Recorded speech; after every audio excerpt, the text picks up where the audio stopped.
Bonsoir à toutes et à tous et bienvenue dans la troisième mi-temps du Middle. La 23e journée de top 14 s'est terminée ce dimanche soir avec Montpellier-Bordeaux-Bègles. Le MHR s'est bonifié face aux Girondins et intègre le top 6 après ce 23e épisode de la saison. Avec moi pour débriefer ce week-end rugby, Loïc Bessière, Nicolas Hugo. Bonsoir messieurs. Salut à tous. Bonsoir Vincent. Théophile Harlet en régie. Alors directement, on l'a dit avant l'émission, la dernière fois qu'on était tous réunis, on n'avait pas pu terminer l'émission pour un problème technique. On touche du bois. On va espérer pouvoir terminer cette fois. Bienvenue, bien évidemment, comme d'habitude, à tous ceux qui nous écoutent. Et du coup, comme j'ai dit, voilà, Montpellier a clôturé cette 23e journée top 14 avec une belle victoire. 46-27 face à une UBB qui était largement remaniée. C'est simple, aucun des joueurs qui n'avaient débuté le match contre Toulouse, la demi-finale de Champions Cup dimanche dernier au Matmut Atlantique, n'a débuté ce match à Montpellier. Mais d'abord, on va se concentrer sur le MHR, Loïc. On retiendra surtout une première demi-heure où on a même souri, on a dit c'est l'All Blacks Montpellier ce soir.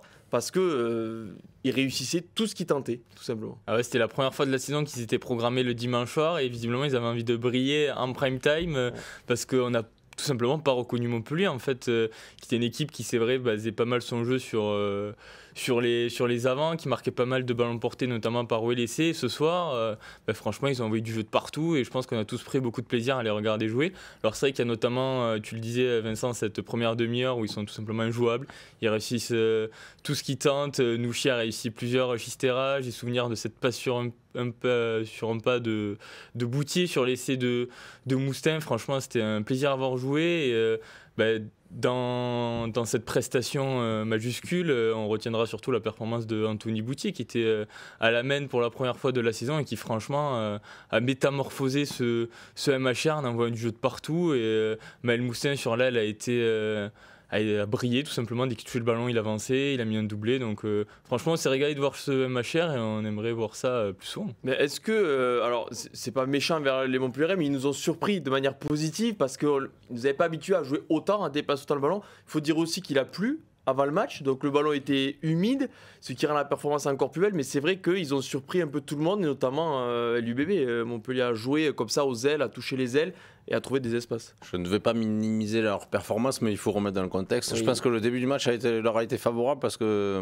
notamment l'UBB avait marqué les 3 premiers points du match. On pensait peut-être qu'il y allait avoir une belle confrontation, en tout cas un match équilibré. Et puis il y a eu ce carton jaune à la 10e minute du côté de Bordeaux. Et Bordeaux en infériorité numérique avec une équipe qui se connaissait pas tellement sur le collectif. On a senti vraiment un manque de connexion pour faire front effectivement et pour se déplacer rapidement en défense. C'est là où je pense que Montpellier a insisté, a compris que pour se déplacer dans l'effort collectif et que ça soit cohérent du côté de Bordeaux, ça manquait un peu de repères et effectivement là Montpellier a su saisir sa chance en allant jouer les extérieurs, en tenant peut-être plus le ballon que d'habitude, en partant d'un peu plus loin.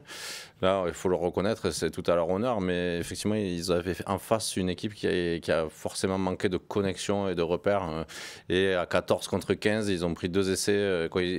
Montpellier a réussi à marquer 2 essais à ce moment-là. Ils étaient parfaitement lancés dans la rencontre. Et après, dans l'euphorie, ils font 30 minutes assez à sens unique, on va dire. 31 points marqués en première mi-temps. 31-10 à la mi-temps. Donc le match, même si Bordeaux a bien réagi, en début de seconde période, ils sont revenus à 31-20. Il me semble, avant de reprendre des points derrière. 31-20, une occasion pour revenir à 31-20. Une mêlée qui change tout en fait. Il y a une mêlée où Bordeaux perd le ballon, parce que c'est une deuxième ligne qui tape le ballon sans faire exprès. Et du coup, ils se retrouvent à 5 mètres de leur ligne au final 10 secondes plus tard, à se faire coffrer. Ballon porté, et du coup, mêlée pour Montpellier qui marque quelques secondes plus tard. Et surtout 2 jeux au pied de Boutier qui changent tout, parce que c'est lui qui voit qu'il n'y a pas de couverture et qui tape très, très vite au pied devant ses 22. Et au final, Moustin arrive à coffrer Huberti devant ses 5 mètres. Et derrière, sur la mêlée jouée, derrière, c'est lui qui offre d'une belle transversale au pied à Georges Bridge l'essai, alors qu'on sentait que Montpellier pouvait craquer à ce moment-là parce qu'ils étaient clairement restés au vestiaire. Et franchement, ça leur a fait, je pense, un bien fou cet essai. Et derrière, ça leur a permis déjà de reprendre de bonus, il me semble. Parce qu'il avait perdu, donc de reprendre le bonus, voilà, et derrière d'être plus tranquille. Et même après, ils ont réussi à marquer un autre essai pour enfoncer le coup. Du coup, Montpellier termine cette 21e journée à la 6e place. C'est pas rien quand même. Donc Montpellier s'invite à la table des vrais prétendants à la phase finale. Bon, pour Bordeaux, bon, il n'y a pas trop d'enseignement à tirer de ce match. Il y a beaucoup de turnover. C'était un peu une balle à blanc après le lourd revers de Toulon qui a pris 0 points contre Toulouse au Vélodrome. Et voilà, ils avaient un joker inattendu qui était tombé du ciel hier avec cette défaite de Toulon à la maison. Je pense qu'ils avaient presque envisagé de se retrouver troisième après cette 23e journée. Ils sont toujours seconds et ils savaient qu'ils seraient toujours seconds avant de rentrer sur la pelouse du GGL Stadium.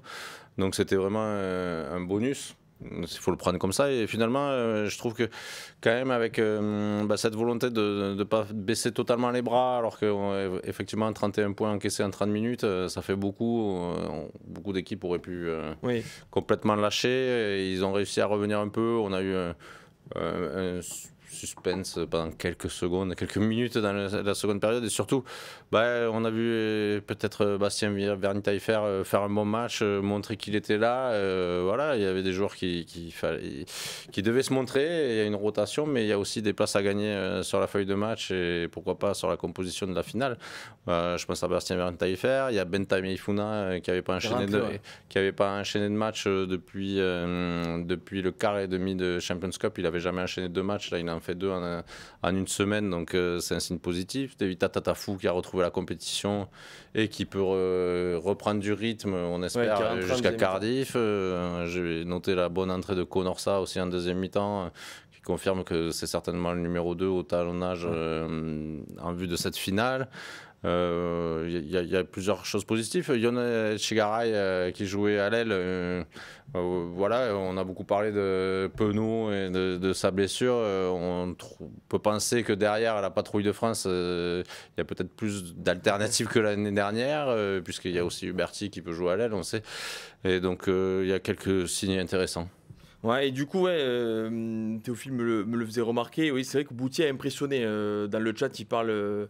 Du côté montpelliérain, voilà, Zad 90-45 qui dit Boutier m'a impressionné. Boutier MVP, pour un cabout. Mais c'est vrai que du côté de Bordeaux, il y a des joueurs qui ont quand même marqué des points. C'est difficile d'en perdre, mais il y avait l'occasion d'en marquer. Dans des matchs comme ça, c'est un peu ce qu'on se dit aussi en tant que joueur. C'est que tu peux en perdre si tu fais n'importe quoi, mais aucun joueur n'a fait n'importe quoi à Montpellier.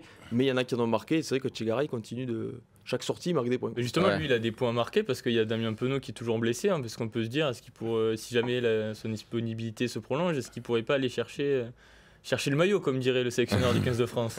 Non, en plus, il a une polyvalence arrière ailier. On ne sait jamais, ça peut rentrer sur une feuille de match. Et au-delà de la simple finale de Champions Cup, pour les matchs de top 14 qui arrivent, pour certainement une phase finale de une phase de finale de top 14 sûr et certain puisqu'ils sont déjà qualifiés, mais un barrage ou une demi-finale, voilà, c'est un profil intéressant, il marque des points.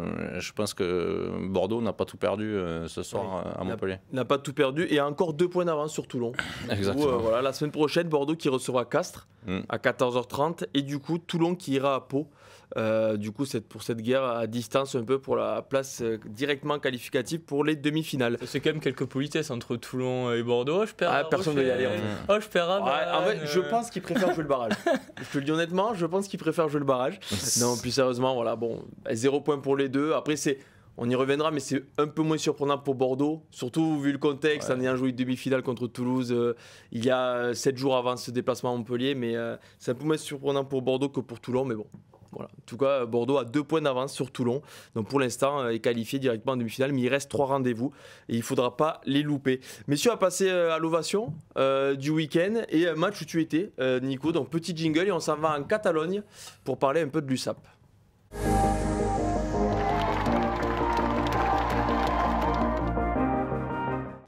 Et oui, on sait qu'il y a beaucoup de supporters perpignanais qui nous suivent. Donc ils ont dû...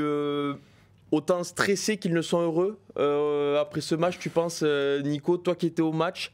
Alors, niveau rugby, ça restera pas dans les annales du rugby français ce match. On va pas se mentir, on va être honnête, il faut pas, voilà. Mais il y avait le contexte, le côté match à ne pas perdre, et Perpignan l'a gagné, comme ils avaient habitué les saisons dernières où ces matchs-là ils savent faire. C'est passé ric-rac, mais c'est passé, donc un vrai bol d'air pour les Catalans. Match à ne pas perdre, qui débute face au vent et en première mi-temps un vent terrible, violent. C'était facile de les coincer dans leur camp. Je pense d'ailleurs que Paris peut avoir des regrets sur cette première période où ils auraient dû alourdir un peu la marque. Ils avaient vraiment l'occasion d'être quasiment pendant 40 minutes dans les 22 mètres de Perpignan. Perpignan en plus qui a souffert pour se dégager, pour gagner du terrain avec le jeune Delpy qui pour ce match effectivement on le rappelle à la vie à la mort peut-être a été un peu fébrile par rapport à ses dernières sorties avec Perpignan. Donc voilà, Perpignan a su faire le dos rond, ils ont vraiment défendu dans leurs 22 mètres. À défaut de grand rugby, on a vu des beaux tampons. Et, du combat. Du combat. À l'ancienne. Ouais, c'est un match à l'ancienne en fait. Et puis après, je trouve que la rentrée de Tommaso Alan qui était sur le banc a tout changé. Il y a eu une action éclair de génie en seconde mi-temps et il est impliqué dessus. Et il a enquillé la transformation en suivant. Et bon, il a raté 2 pénalités, mais il a réussi celle de la victoire. Donc franchement, c'était un match qui s'est un peu emballé en seconde période et qui était plus que stressant, oui, puisque le Stade Français a eu une balle de match. Tu sentais, parce qu'il y a eu énormément d'erreurs techniques dans ce match, des coups de pied manqués, des en avant, des fautes, voilà, des cartons. Tu sentais vraiment la pression, presque que la chape de plomb, elle était trop lourde sur les épaules des joueurs qui ont, à part en fin de rencontre, qui n'ont pas réussi à se libérer et qui du coup faisaient des bêtises dont ils n'ont pas l'habitude. Le vent est aussi un peu tombé en seconde période, il faut le dire. Et il était moins violent qu'en première mi-temps. En première mi-temps, je pense que les deux équipes, surtout Perpignan, depuis son embut, a tenté 2-3 relances, mais même une passe de 20 mètres était difficile. Et vraiment, et le vent a perturbé tous les acteurs de cette rencontre. Il fallait faire du jeu à des petites passes. Et bon, là, effectivement, Perpignan a répondu face à ça en première mi-temps face au Stade Français, qui a peut-être, là, on a ressenti sur le Stade Français cette pression. Ils auraient peut-être pu mettre un peu plus de volume en première mi-temps, à tenter la passe de plus. Ce qui n'a pas été fait, ça a servi Perpignan. Ouais, et du coup, le Stade Français qui échoue à 2 points. Bon, le Stade Français prend 1 point, mais bon, dans la situation actuelle, on ne s'en contente pas vraiment du côté du Stade Français. Mais c'est vrai que Loïc, ces matchs-là, l'USAP les loupe rarement. Bon, déjà à domicile, devant des supporters, voilà, on connaît leur passion, le bruit qu'ils peuvent faire. Ça peut vraiment jouer sur l'équipe qui se déplace et qui arrive en Catalogne. Mais ils les loupent jamais, ces matchs-là. Et du coup, ils prennent 4 points. Alors, bien évidemment, ils ne sont pas sauvés mathématiquement. Il va falloir encore aller combattre. Mais c'était vraiment primordial de gagner. Tu disais que ça joue sur l'adversaire, mais je pense que ça joue déjà en premier sur eux. Je pense qu'ils adorent venir jouer à Aimé Giral comme ça quand ils se sentent poussés par leur public. Et en plus, je suis sûr que déjà Franck Azema, mais surtout certains cadres de cette équipe comme Tomé Cochard savent aussi en jouer pour motiver leurs coéquipiers. Derrière, comme tu dis, voilà, toujours réussir ces rencontres. C'est vrai que hier, ils auraient pu douter, notamment après cet essai offert à Sékou Makalou. C'est vrai que quand tu te dis faut faire attention, il faut pas prendre de points bêtes, et là tu prends des essais comme ça peut vraiment te mettre un coup au moral, mais ils ont eu le mérite de jamais lâcher, et ça a payé parce que c'est allé jusqu'au bout du bout, et Zach Henry qui a manqué cette balle de match. Donc ouais, l'USAP manque rarement ce genre de rencontre, et en même temps il va aller mieux parce que là il y a deux déplacements qui se profilent. Il va falloir attendre la dernière journée pour retrouver Aimé Giral, voilà, contre Toulouse. Bon, Toulouse, certainement Romagny, mais attention, on connaît cette équipe de Toulouse-Romagny maintenant. Qui mais c'est surtout Toulouse qualifiée pour les demi-finales. Donc, oui, mais cette équipe de Toulouse, même Romagny, elle fait peur quand même. Ah oui, non, mais je veux dire à l'inverse, c'est que tu te dis, souvent, 3 semaines sans match, je suis pas sûr que ce soit le plan pour un staff, quoi. Donc tu dois garder du rythme un peu. Exactement, donc attention. Voilà, pareil, il y aura un Aimé Giral bouillant. Il faudra faire le boulot pour pousser les Catalans. En plus, je suis sûr que recevoir le leader toulousain, ça motivera encore plus ses supporters, donner encore plus de voix. Donc ouais, l'USAP sait faire dans ce genre de rencontre. Ouais, c'est que ça parle un peu de Delpy dans le chat qui s'est loupé, mais bon après. Delpy, les mêmes gens dans le chat hier sur le live LGM, ils m'ont dit faut mettre Delpy, et je l'ai mis. Je les ai écoutés, j'ai cédé à la pression catalane, et voilà. Merci les Catalans. Non mais c'est, mais après il a fait de bons matchs. Oui, bien sûr, avant ça il a été trouvé. Tu sentais vraiment la libération un peu, t'as senti que ce soit dans les tribunes ou en conférence de presse après le match, tu sentais le. Ouais, ils ont bien. Je me souviens de Lucas Vellars qui disait c'était un match, de toute façon, si on le perdait, fini. On avait l'impression que c'était fini. Donc ils étaient bien conscients du contexte. Mais j'ai pas senti non plus une grande joie démesurée à la fin du match. Je veux dire, ils savent que la situation. Ils étaient heureux, ils étaient soulagés, mais pas non plus dans une euphorie incroyable, quoi. Ouais, bon, tu maîtrises. Après, on en parle, mais ce point, est-ce que du coup le Stade Français, t'as senti aussi, bon, c'est une nouvelle défaite, ils enchaînent les défaites, ils sont dans une situation c'est même plus compliqué. Là, on ne sait pas quel mot utiliser pour expliquer leur situation. Mais là, il va falloir vraiment se Quatrième ressaisir. défaite consécutive. Ouais. Mais alors, on reçoit Lyon, qui en plus s'est loupé ce week-end. Il s'accrochait à ce petit point, oui, effectivement. Et ils nous ont dit que ce petit point, il allait compter. Il peut compter, c'est vrai. Pour le coup, c'est vrai. Certainement qu'il va compter. Eux, ils voulaient retenir l'état d'esprit, d'avoir été dans le match jusqu'à la 80e minute à Perpignan, d'avoir eu une possibilité sur un coup de pied de pénalité de remporter ce match. Et ils se disent qu'au moins l'état d'esprit est là et ils ne vont pas revenir forcément sur le rugby après ce match-là, mais ils voulaient montrer qu'ils étaient conscients de la situation et qu'ils avaient mis les ingrédients pour lutter pour le maintien. On dit souvent que c'est difficile de lutter pour le maintien, d'avoir ce caractère. Je pense que tout le monde leur était un peu tombé dessus après la défaite face au Racing, justement par ce manque de caractère, on ne sentait pas l'urgence dans cette équipe. Là, au moins, ils se sont rassurés là-dessus. Après 3 cartons jaunes, 13 pénalités concédées et une faiblesse à convertir leur domination quand ils arrivent dans les zones de marque. Bon, le point positif, si on peut en trouver un, c'est qu'en cas d'égalité, ils sont devant Perpignan. Oui. Voilà, parce qu'au match aller, non, mais ça peut compter aussi à la fin de la 26e journée. Si Perpignan et Stade Français sont à égalité, c'est le Stade Français qui sera devant Perpignan, puisqu'à l'aller, Stade Français avait pris 4 points, Perpignan 0. Là, cette fois, ça fait 4 points, 1 point de bonus défensif. Donc, le point défensif peut compter. S'il y a encore, faut-il se satisfaire de ça. Mais dans la situation du Stade Français, on se satisfait un peu de moindre points pris, quoi. Et on comprend pourquoi. Messieurs, on va passer au jaune bunker. Alors là, on va partir du côté de Lyon. Autre équipe qui doit préparer une finale européenne, une finale Challenge Cup. Bon, Karim Ghezal a tenté un pari. Pari manqué contre Pau, et on en parle tout de suite.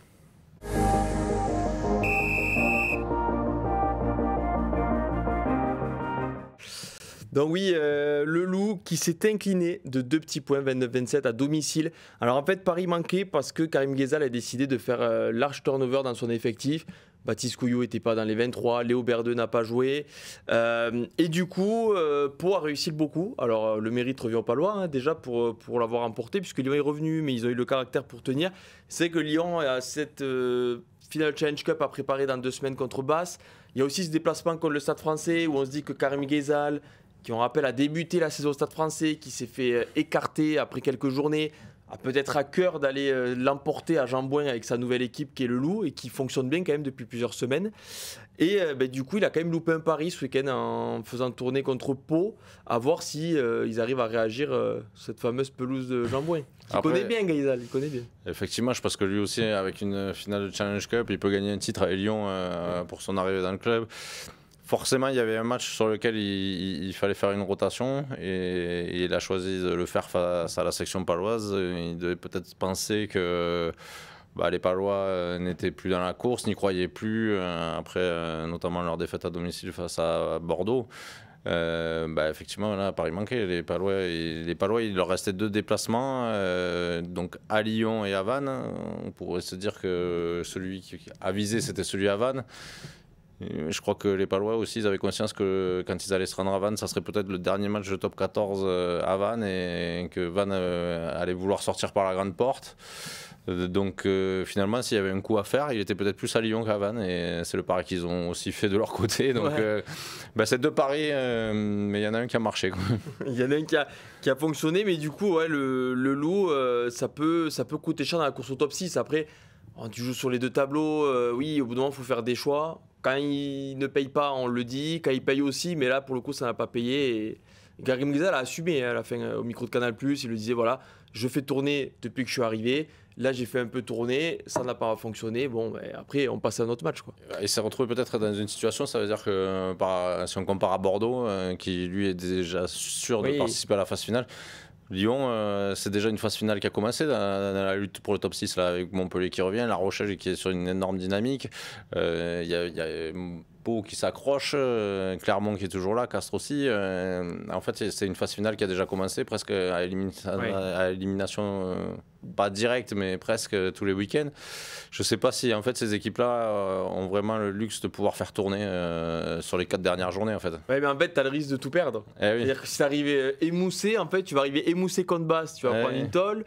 Tu vas arriver émoussé en top 14, parce qu'après, il faudra quand même combattre en top 14. Tu vas pas y arriver. Bon, au bout d'un moment, on peut se dire que le 6e ou 5e qui vont se qualifier, le match de barrage, ça va être un peu difficile. Compliqué. Ça va être un peu difficile. Oui, ça va être compliqué, mais c'est vrai que bon, faut faire des choix. Ouais, c'est vrai que au final, évidemment, c'est une très belle nouvelle pour le Loup d'être en finale de Challenge Cup, mais c'est vrai que cette semaine, qui aurait pu être qu'une semaine de vacances, va peut-être leur manquer dans le sprint final, parce que bon, là, ils ont fait tourner. On voit peut-être que cet effectif manque encore vraiment de profondeur pour exister, pour être un des cadors de ce championnat. Alors c'est vrai que la logique aurait voulu qu'ils fassent tourner au Stade Français extérieur. S'ils avaient perdu à Paris, équipe qui joue le maintien, personne aurait crié pour les blâmer, quoi. Voilà, personne n'aurait crié au scandale. Mais là, c'est vrai que c'était plus surprenant de faire tourner au domicile. Après, j'imagine que s'il l'a fait, c'est peut-être qu'il voyait vraiment ses joueurs, notamment ses cadres, cramés. Ils sont quand même allés se chercher cette finale de Coupe d'Europe, et voilà, ça a raté. Et cet effectif du Loup, comme je disais, manquait peut-être de profondeur, et c'est vrai qu'ils ont déjà anticipé le recrutement de la saison prochaine en faisant signer le joueur Sam Simons, Thomas Moukoro, Gabin Laure, Mathias Sarigari. Donc peut-être que justement la direction du Loup s'est rendu compte de ça, et qu'ils se sont dit que pour revenir vraiment dans le top 6, alors que ça fait 2 années, les dernières ils ont longtemps lutté pour le maintien, cette année ils ont fait un faux départ, c'était peut-être ça leur problème, et on s'en rend compte là avec cette défaite contre des surprenants. Surtout une mauvaise nouvelle pour le Stade Français. Après voilà, franchement le Stade Français, ils doivent dire c'est bon. Karim Ghezal, il va pouvoir expliquer comme il veut que c'était sur ce match-là qu'il fallait faire tourner parce qu'il avait envie d'avoir sa grosse équipe une semaine avant la finale. Je pense que tout le monde a compris aussi qu'il avait une priorité et que c'était d'aller battre le Stade Français. Après le match, alors qu'on parlait avec Morgan Parra du caractère de son équipe, du maintien, que peut-être ils avaient un meilleur calendrier avec 2 réceptions, il a dit aïe aïe aïe, attention, on reçoit Lyon qui vient de perdre, qui va devoir se rattraper dans cette course au top 6. Et avec Karim Ghezal qui revient et tout le passé que l'on connaît. Donc même les Parisiens sont au courant de ce qui se préparait du côté de Lyon.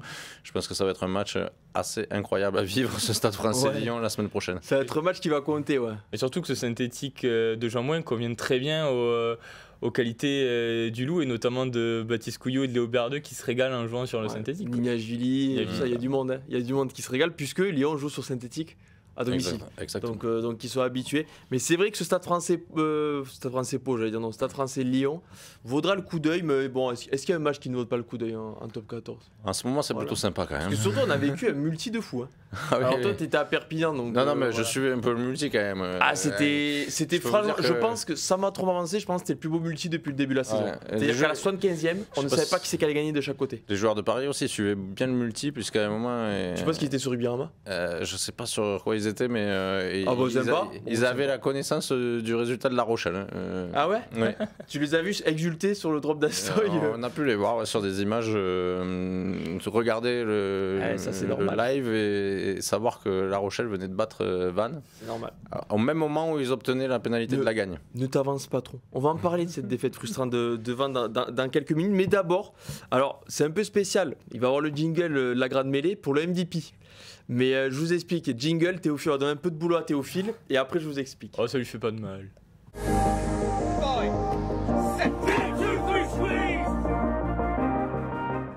Voilà, Nico Hugo qui demande s'il n'y a pas de maillot. Voilà, il vient pour dévoiler des maillots. Je viens pour gagner.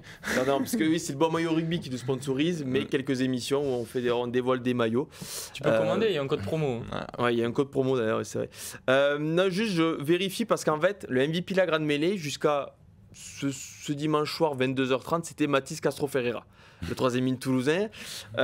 Et bien sûr, Lenny Nouchi a décidé de bouleverser nos plans, puisqu'il a fait. Alors, Mathis Castro Ferreira, il s'est arrêté à 66,1, petit joueur. Et Lenny Nouchi a fait 73,3. Grâce à son essai. Voilà, son essai, non, il a essayé, il a fait peur aux supporters montpelliérains, mais il a bien essayé. Mais on va quand même rester sur les Toulousains si vous le voulez bien, puisqu'on a déjà parlé longuement de Montpellier, c'est normal, c'était le match de ce dimanche soir. Mais les Toulousains, simplement, les Toulousains d'une demi à l'autre. Voilà, c'est la une midi olympique, puisque il y avait cette envie de digérer rapidement cette lourde défaite à Bordeaux en demi-finale de Champions Cup. Mais du coup, avec les 5 points empochés à Toulon ce samedi soir, les Toulousains sont assurés de jouer les demi-finales de top 14 parce qu'ils ont quasiment assuré même la première place puisqu'ils ont 15 points d'avance sur Toulon, donc il faudrait Bordeaux. Sur Bordeaux, oui, sur Bordeaux, pardon, sur Bordeaux. Mais du coup, Bordeaux a l'avantage aux confrontations directes, mais il faudrait que Bordeaux prenne 15 points et Toulouse 0 sur les 3 derniers matchs. Bon, scénario un peu improbable. Bon, en tout cas, les Toulousains, on va dire, Loïc, n'ont pas fait dans la dentelle pour réagir. Ce sont les Toulonnais qui ont payé les pots cassés sur le coup. Ah oui, déjà quand on a vu l'équipe envoyée, parce que c'est vrai que souvent, ces dernières années, après les matchs dans le dernier carré de Champions Cup, on avait l'habitude de voir des équipes B, voire équipe C, comme la saison dernière sur la pelouse de Montpellier. Là, quand on a vu certains noms couchés sur la feuille de match, par exemple Romain Tamac, on s'est dit que ce Toulouse-là n'allait pas venir pour faire du tourisme à Marseille. Et en effet, ils n'ont pas fait que du tourisme à Marseille, ils ne sont pas allés profiter des calanques. Et non, ils ont été très sérieux tout le match. Ils ont réagi en patron après cette disqualification la semaine dernière, cette élimination. Et voilà, Toulon qui était un peu revanchard aussi par rapport au quart de finale, a joué trop longtemps en fait à 14 pour espérer quoi que ce soit face à ce Stade Toulousain où, à l'image de l'UBB la semaine dernière, pour les gagner il faut arriver à se sublimer. Et là, entre les titulaires mais aussi des joueurs qui ont peu ou pas joué cette demi-finale, je suis à Brennan ou à Mathis Castrofera qui était remplaçant face à Bordeaux, Mathis Lebel aussi au tournoi match, Saito qui a été très très bon à la mêlée. Voilà, il y a eu cette alchimie toulousaine qu'on connaît et qui a encore brillé face à Toulon, et Toulon n'a pu que constater ça, quoi. Je pense surtout qu'il ne faut pas jouer Toulouse au Vélodrome. Ah oui, l'addition à chaque fois elle est assez salée, quoi. Bah après, pour le coup, les dernières saisons, ça tournait tout le temps en faveur de Toulon. Ouais. Toulon n'était pas trop à plaindre. Maintenant, il faut oublier. Là. Mais c'est vrai que. Il faut délocaliser à Nice, il faut aller de l'autre côté. C'est vrai que, en tout cas, pour gagner au Vélodrome, ils font pas les choses à moitié, les Toulousains, parfois. 59 points en finale contre Bordeaux, 50 points cette fois. Mais c'est vrai qu'il y a le score. Surtout le score de mettre 50 points. Alors, et le scénario, Romain Tamac qui sort. Oui, évidemment. Qui sort. Mais il y a le carton rouge de Baptiste Serin juste avant la mi-temps, pour 2 cartons jaunes. Toulon aussi avait pris un autre carton jaune en tout début de match. C'est Esteban Abadi. Ouais. C'est Esteban Abadi qui prend un carton jaune. Donc bon, pour Toulon ça a été compliqué. Donc en deuxième mi-temps, après on connaît les Toulousains, une fois qu'il y a les espaces, c'est fini. Là. C'est une fois que la confiance est là et que les gestes s'enchaînent, que le ballon ne s'arrête jamais de bouger, il finit souvent dans l'embut. Mais c'est vrai qu'il y a la manière, quoi. C'est impressionnant. Avec Paul Graou en 10. Mathis Castrofera qui a fini au centre. Guillaume Cramont qui a remplacé Naoto Saito à 3-4 minutes de la fin du match. Et il pouvait tout tenter. J'avais l'impression que c'était la finale du dernier top 14 avec cet essai du bout du monde là, à la fin. Là, de Graou, l'essai de Graou m'a fait passer à celui d'Ange Capozzo l'année dernière, donc, où tout réussit, tout passe. C'est facile. Alors que malgré le bon début de match de Toulouse, 14 points d'entrée là, sur le carton jaune d'Abadi. Après, on a le carton jaune de Paul Coste, on a la sortie de Romain Tamac. On se dit, wow, là, l'affaire elle sent bon pour Toulon. Ça va s'inverser. Toulon va reprendre la main sur le match. Bon, et puis après, il y a le carton rouge. Et je pense que c'est le signe du destin. Toulouse se lance complètement dans le match. C'est surtout que dans un match comme ça, terrain sec, en fait, Toulon a été obligé de rentrer en demi-mêlée, Jules Danglo. Et du coup, ils ont sorti un ailier, Gabin Villiers. Mais du coup, c'est trop. Contre ce Toulouse-là qui joue beaucoup, au bout d'un moment, il y a des espaces de partout. Et encore que Toulouse a manqué d'efficacité. Parce que Hugo Mola, il était presque énervé au bord du terrain jusqu'à la 50e. Parce qu'ils avaient des occasions à foison, mais ils n'avaient marqué que 3 essais, entre guillemets, voilà. Bon, après, une fois que le verrou a complètement sauté du côté de Toulon, ça a été fini, ils ont fini à 8 essais. Ouais. Donc ils n'ont pas fait les choses à moitié. Mention spéciale à Théophile qui avait Pierre-Louis Barassi en super sub à la grande mêlée. Voilà, du coup, Pierre-Louis Barassi remplace Mathias Remu. Si je me trompe pas, Théophile, qui était bien, qui n'était pas heureux de voir Mathias Remu blessé, attention. Dans les blessures du début de match où on se dit que il était heureux de voir Pierre très bien, et à 6-2, il perdrait mieux tout de suite et un Tamac quasiment dans la foulée. Ça sentait pas bon pour le Stade Toulousain. Tu perds un Tamac, t'as pas de 10. Parce que Remu, il joue 10 en espoir parfois. Donc je pense que s'il avait été encore sur le terrain, il serait passé 10.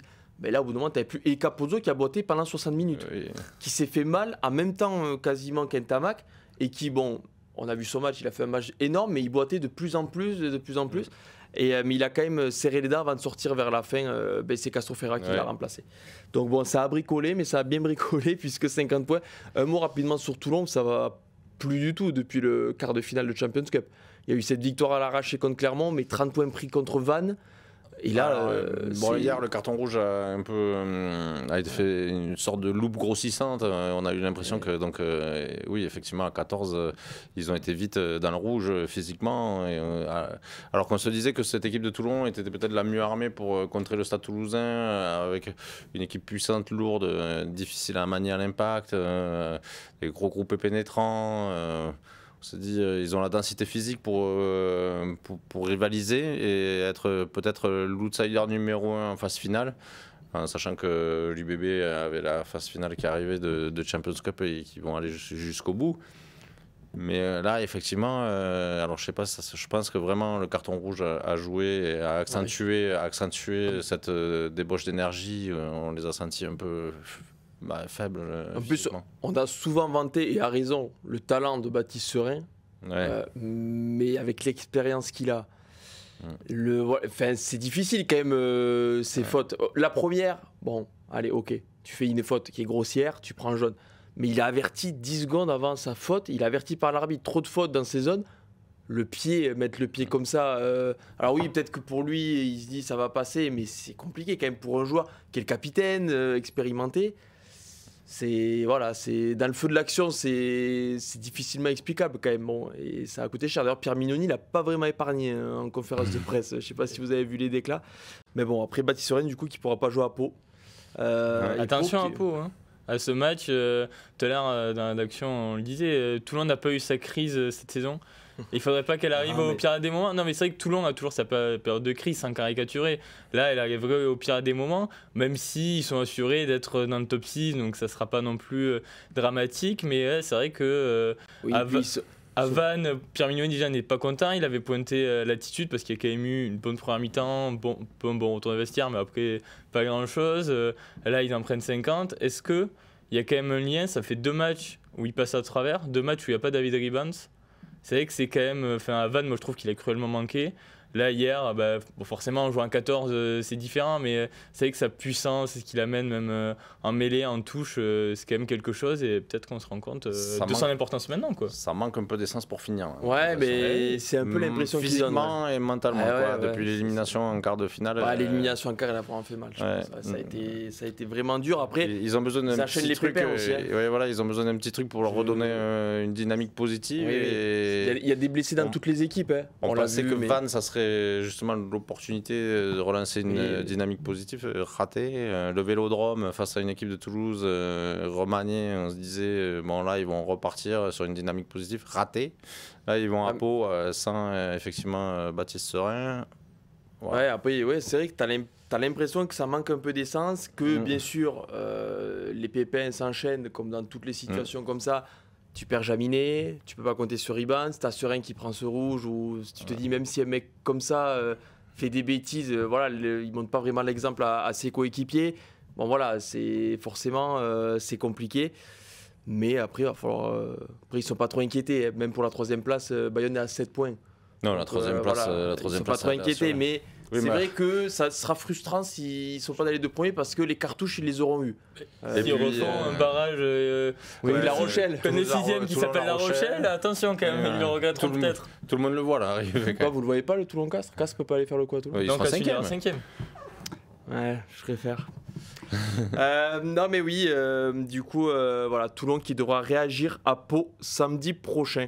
Messieurs, on va passer au 15 de la semaine rapidement, et on va parler de Antoine Astoy notamment et de Joshua Tuisova.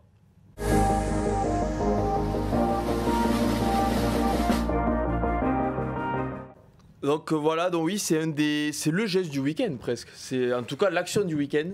C'est Antoine Astoy, ce drop de 37-38 mètres. toute dernière action, La Rochelle-Vannes. Vannes mène de 2 points, 29-27. Pas d'avantage, rien pour La Rochelle. Et puis Antoine Astoy prend le ballon et il se dit je vais mettre un petit drop. Et le drop est parfait, il a même 10 mètres de marge, tout ça. Et c'est un drop qui va compter surtout pour La Rochelle, qui enchaîne un 3e succès de rang et qui se recolle vraiment au top 6. Alors ils en sont sortis puisque Montpellier a pris 5 points contre Bordeaux, mais ils reçoivent 2 fois La Rochelle là. Va vraiment falloir compter sur les Rochelais. Ça y est, ils sont de retour vraiment à un très bon niveau. Oui, ils sont dans une dynamique positive depuis la victoire face à Bayonne à domicile qui n'était pas évidente. Et ils ont dû batailler. Mais après, ils se sont refait la cerise, je pense, à Bordeaux. Ça les a mis en confiance. Et ils avaient forcément dans un coin de leur tête leur défaite à la maison face à Vannes lors du match aller. Il y avait une revanche à prendre, ils en avaient parlé.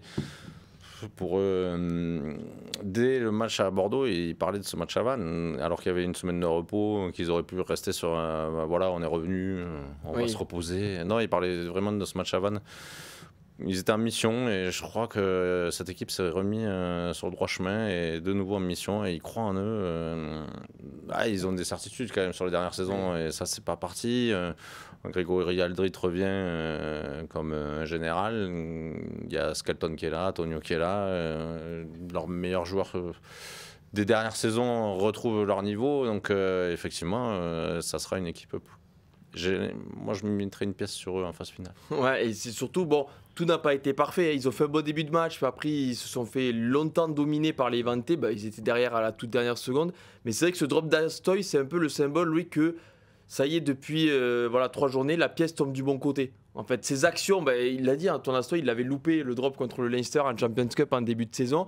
Cette fois, il passe entre les poteaux et c'est La Rochelle qui gagne. On a l'impression que ça y est, ils ont basculé du bon côté, les Rochelais, et cette action le démontre en fait. Exactement, et le fait que ça soit Astoy qui donne la victoire aux Rochelais, c'est aussi un symbole parce que c'est un joueur qui a quand même connu une période de creux cette saison. Et justement, on a beaucoup pointé les cadres Rochelais qui n'arrivaient pas à guider cette équipe. Et là, il montre que c'est un cadre qui offre la victoire, donc ça montre le renouveau de cette équipe. Et aussi, comme tu le disais, un autre point qui montre le renouveau, c'est que Vannes, comme tu disais, menait largement dans les 10 premières minutes, s'est rattrapé. Et derrière, et là, on pouvait dire La Rochelle retombe dans ses travers. À l'image de la fin de match contre l'Ulster, ils n'arriveront pas à savoir que faire pour gagner. Et finalement, ils ont réussi avec ce drop d'Astoy. Et je suis comme Nico, moi je mettrais bien une pièce sur eux en barrage. C'est bien une équipe contre qui j'aimerais pas tomber. C'est eux, surtout si les cadres montent en puissance, là, les Aldrit, les Boudin, les Skelton, c'est quand même jamais un plaisir de les croiser, quoi. En fait, on va se demander si, parce que c'est quand même c'est une équipe de trentenaires, là, les cadres les vieux briscards de La Rochelle. On va se demander, parce que là, on a l'impression qu'ils jouent un match de phase finale chaque semaine. À Bordeaux, moi je les ai vus, ils jouaient un match de phase finale. Oui, mais après, dans cette intensité-là, donc je sais pas combien de semaines ils vont pouvoir. Mais après, enchaîner. Là, ils vont recevoir. Et ensuite, tu as encore une plage de repos. Alors, peut-être qu'ils n'auraient pas aimé avoir, mais tu as une semaine sans match avec les finales de Champions Cup et Challenge Cup. Oui, donc, tu vas pouvoir faire souffler. Et tu vas pouvoir. Tu vois, c'est un peu utile. Oui, après, je ne dirais pas que se faire éliminer en 8e de Champions Cup, c'est utile, mais quitte à être éliminé, autant en profiter maintenant, à profiter de ces week-ends sans match où. Forcément, tu as 12 équipes sur 14 qui ne vont pas jouer ce week-end-là en France. Donc ils ne seront pas les seuls à en profiter, les Rochelais. Mais c'est vrai que c'était contre le Munster, attention. Le Munster, oui. On s'est regardé avec Nico, l'Ulster. Pardon, oui, l'Ulster c'était à Bordeaux. Attention, c'est Bordeaux, l'Ulster. Non, mais on t'a laissé finir par respect. Voilà, pour ne pas te couper. En tout cas, c'était le petit passage sur La Rochelle.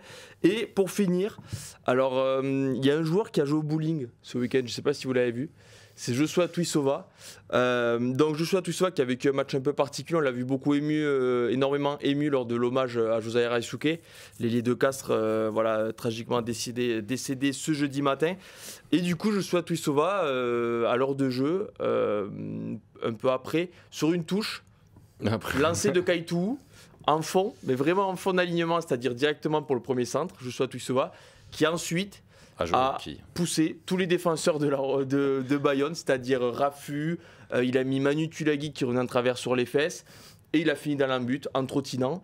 Un essai dont on se souviendra, un essai un peu tuisovesque, quoi. Ah oui, il n'y en a pas beaucoup qui peuvent le marquer celui-là, mais effectivement. Bon, on va revenir à toute la saison du Racing, mais quand il jouait à l'aile en début de saison, tout le monde se demandait pourquoi il jouait pas au centre. Hein, donc là, je crois qu'il a répondu. Non, mais effectivement, peut-être qu'avec plus de Tuisova au centre cette saison, le Racing serait un peu plus haut. Mais bon, au-delà de cet exploit individuel, on se demande où serait le Racing dans ce match sans lui, hein, parce que en fait, Bayonne a eu les occasions pour l'emporter encore, et c'est peut-être le plus grand enseignement de ce match, c'est quand même que Bayonne a encore failli faire un coup, quoi. Ouais, et les Bayonnais passent proches avec les échecs au pied de Joris Second. C'est pas le vent, ça c'est sûr. Il y a des choses, le buteur Joris Second, c'est un buteur reconnu top 14 qui a fait gagner son équipe énormément de fois, notamment le Stade Français la saison dernière. C'est pas le vent qui l'a embêté, il a aussi passé un drop avec la barre transversale. C'est encore plus fort quand même quand on a Stoy. Je sais pas s'ils se font un petit match les deux, mais c'est vrai que Tuisova, le Racing peut remercier Tuisova parce qu'il y a 7 essais, mais au centre, ça a l'air, c'est un joker en fait, c'est un cheat code. T'es sur GTA, t'appuies sur plein de boutons, et puis t'as le choix de Tuisova qui sort avec le numéro 12 et poussez-vous, je vais marquer quoi. Bah, et quand tu vois que même Manu Tulagi, qui est quand même pas le dernier venu et qui a quand même un certain gabarit, qui est nous trois réunis à peu près, encore je sais pas, il arrive à finir comme ça, étalé sur la pelouse, ça démontre quand même la force physique de cet homme, et puis même plus globalement, quand il touche la balle, il concentre forcément des défenseurs, parce que t'as au moins un joueur qui est obligé d'y aller. T'es à côté, tu vois que ton coéquipier y va, tu te dis bon, je reste quand même pas trop loin au cas où il ait besoin de moi. Et donc en plus, quand il a même pas besoin de faire la passe, qu'il peut y aller tout seul, c'est encore mieux. C'est vrai que cette saison au centre, il a pas toujours non plus réalisé des performances avec le talent qu'on lui connaît, mais là, quand il est à ce niveau-là, bah, il est tout simplement inarrêtable à l'image de cette action, quoi. Ce qui est frappant, c'est qu'il n'y en a aucun qui le freine, quoi. Non, mais oui, c'est le genre de joueur qui te fait savourer d'être derrière ton écran, et pas sur la pelouse. C'est l'étoile sur Mario Kart, tu touches, tu rebondis, tu t'en vas, c'est terminé. C'est là où le remplaçant au centre, de l'autre côté, est content de ne pas être encore sur la pelouse. Ouais, c'est chaud quoi. Tu te dis, wow, ouais, non, mais en plus, c'était Manu Tulagi. Manu Tulagi, il arrive en travers. En plus, il se baisse vraiment. Il peut pas dire, écoutez, je me suis pas baissé. Bon, après, je pense qu'il a tapé sur un mur, bon, et il est reparti. Mais c'est vrai que bon, l'essai fera date dans cette saison. Et le Racing qui, va pouvoir finir un peu en roue libre cette saison. Match nul, mais plus de top 6. Bon, le maintien, c'est quasiment assuré. Là, ils ont 10 points d'avance sur le Stade Français. Non, mais après, tu peux aller chercher une 8ème place. Champions Cup. Mais bien sûr. Tu peux toujours aller chercher quelque chose, top 14. Oui. Moi, ça me. Voilà, après, je sais, mais. Non, mais je veux dire, le Racing. Il n'y a pas de ventre mousse. Le Racing, il doit avoir l'ambition quand même d'aller chercher une 7 ou 8ème place. Quand même. Ils sont à 2 points de la 8ème place. Bah oui. Sachant qu'ils iront à Lyon. Bon, donc l'actuel 8ème, c'est Lyon. Ils iront à Lyon lors de la dernière journée. Oui. Le Racing. Donc ça peut compter, oui. Après, il fêtera certainement son titre de Challenge Cup. Ouais, ça va être chaud, ça va être dur contre Basse, mais bon. Donc voilà, pour cette 23e journée. Et bien évidemment, Vannes, on en a parlé, toujours lanterne rouge, avec qu'un seul point de retard sur le Stade Français. 36 points pour Vannes, 37 pour le Stade Français. Merci, messieurs, pour cette émission. Merci. Merci. C'était bien le Munster, attention. Oui, attention. Bon, on a terminé l'émission. Parfait, c'est quand même pas mal. Attendez, on se félicite de ce qu'on peut. On progresse. La dernière fois, Nico Go, il avait. Parce que Nico Go. On a fini dans le noir. Tu vas me prendre. Je salue aussi Théophile pour l'émission, mais je suis retombé sur une vidéo où Théophile, toi et moi, on était à la 3e mi-temps de France-Afrique du Sud à la Coupe du Monde. Ah, mais non. Tu avais cassé le siège d'énervement après ce contre Benet Sebet.